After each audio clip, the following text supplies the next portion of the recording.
So, meatpacking plants have been the source of coronavirus in communities, and they've been hard hit at times, having to shut down. Those shutdowns continue, by the way. In just the last week, some meatpacking plants have had to shut down for periods of time. But when it was getting really bad, you might remember that there was a period during these lockdowns where people were worried about meat running out, about not being able to get any. And that apparently had a goal, that fear that was stoked. After slaughterhouses in several states were closed, when thousands of workers tested positive and dozens died, industry lobbyists for the meatpacking plants lobbied the Trump administration to intervene with state and local officials or risk major meat shortages across American grocery stores. Some retailers put limits on the amount of meat customers could buy, and the fast food chain Wendy's at one point ran low on hamburgers. So effectively, these meatpacking plants were saying, you've got to let us continue to function, you've got to let us run the line faster, stop shutting down, or else we're gonna run out of meat. And let's talk about a few specifics here. So we have Smithfield Foods was the first company to warn back in April that the pandemic was pushing the United States to, quote, perilously close to the edge in terms of our meat supply. Tyson Foods also sounded the alarm, saying that millions of pounds of meat will disappear from the supply chain as plants were forced to close down. But here's what is interesting about that. As they're saying, you've gotta help us or we're gonna run out of meat, they weren't running out of meat for certain customers. That same month, Smithfield sent China 9,171 tons of pork, one of its highest monthly export totals to that market in the past 3 years. Tyson exported 1,289 tons of pork to China, the most since January of 2017. In all, a record amount of pork produced in the US, 129,000 tons, was exported to China just in April, as these companies were saying, look, yeah, we got coronavirus, and workers are dropping left and right, but you gotta let us keep running or else you're not gonna be able to get a hamburger. And then they package up your hamburger and they ship it to China. Pretty amazing what they were willing to do to make that money. They must really hate China if they sent that much pork over there. Yeah. It's funny. It's like the meat game in America has always been such a hustle, and they have so much power. And I think of like two specific instances, like during the World War II when there was a shortage of meat, and then they started saying that kidney meat was necessary because they were running out of the other meat, and then they created a need for kidney meat, and then we never heard about kidney meat again because it's actually awful. And then when Oprah Winfrey spoke out against the beef industry, and then they shut her down. Yes. Remember that? Yes. So it's just. And so my point is saying that is that the meat packing industries have always had so much power in this country. They have the best lobbyists. And what I want to say is to people of color is that we need to go get those lobbyists to lobby for us the way they lobby for steaks.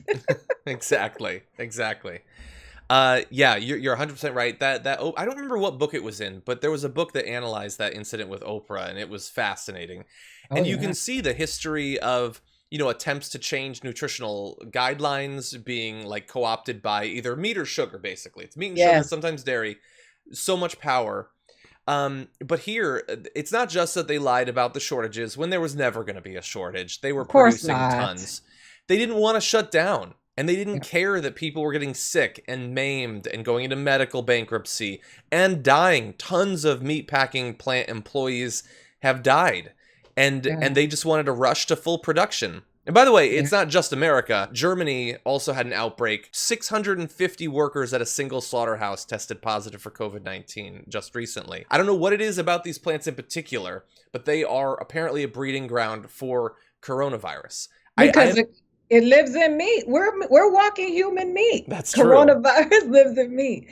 And what's funny is that the sad truth about all of this stuff, John, is that the toxic capitalism, that the working class people have always been the casualties of this toxic capitalism. And so when we talk about coronavirus and people fighting for going back to work and because of the economy, it's just that we've been indoctrinated into fighting for billionaires and billion-dollar corporations because we value that more than we do our lives at this point. And that's toxic capitalism. And I'm not a communist. Yeah. And, I think like healthcare workers have gotten it worse because they were forced to work, got sick. Lots of people working in grocery stores and basically food manufacture and retail have died. And now, like, there were people who spoke out. We tried to against preemptive early reopening, but they got it pretty much everywhere. And we're seeing in some states the cases going up once again. And it's not going to be the rich who are going to die in the second wave. It is going to be the workers. And many of them have been brainwashed into thinking that this is the only path, or else these workers will go bankrupt. Forget the fact that theoretically the government could give more than $1,200. They've been convinced that that's not an option. And they've also been told that effectively, if they aren't forced to go back to work, then that's authoritarianism. Effectively, the Constitution's dead unless we send you back into the flames. Oh yeah, you can't wear a mask. You can't make me wear a mask because it's my right. It's just privilege that leads you to believe that you can go into somebody's public business, private business, and think that you could do whatever you want to do. You can't walk in there with shirts and with no shirt on, in some of them, and you can't walk in there with no shoes on if they say you can't. But you think you can walk in there without a mask and cough all your germs on other people who can be vulnerable to it. And then when you think about all of this stuff with coronavirus and all these conspiracy theories.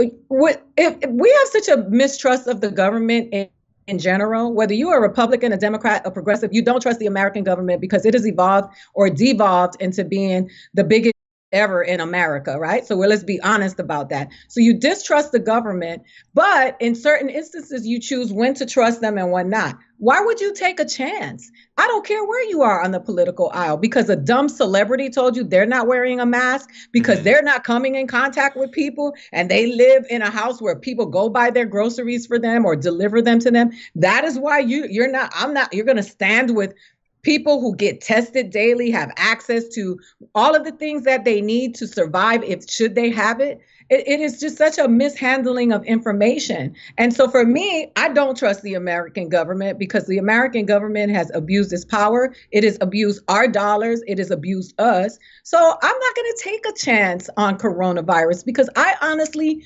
don't know enough about it, because every week they switch the narrative to suit whatever companies and corporations they need to suit. So that's why I get so angry. And if for what I read this morning, the red states are the ones who are being overtaken by coronavirus, right? So now you have a whole bunch of people who believe that Jesus is going to heal them, and that this is a punishment or whatever it is that they're being fed.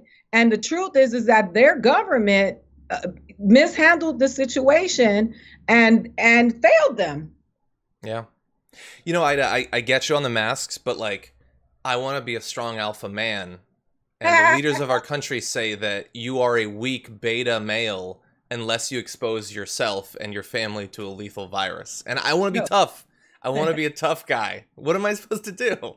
The funny thing is, if you look at all of those guys that you're talking about, let's be real, I'm not an advocate of violence, but I am not going to turn away from confronting violence if I have to defend myself. And I'm never going to tell people not to defend themselves in the name of taking the high road, because I told you I'm done with the high road. The high road has gotten us in this big mess. But look at all of those alpha males. Tell me which one of those guys you think could actually win in a fight. Ted Cruz is such a coward that he challenged Ron Perlman to a fight with somebody else. I've never heard of that before. It's the first time. Okay, go to Twitter and type in Ted Cruz and Ron Perlman. Oh, no, I know that story. Oh, I've just never heard of a guy challenging, oh yeah? Well, why don't you fight him?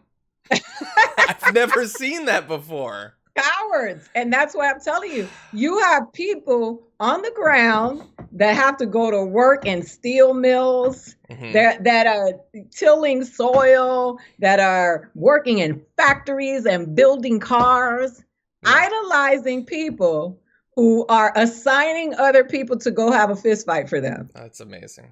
Think about that. Think about that. Not too long. Your brain might bleed, but think about it for a little bit.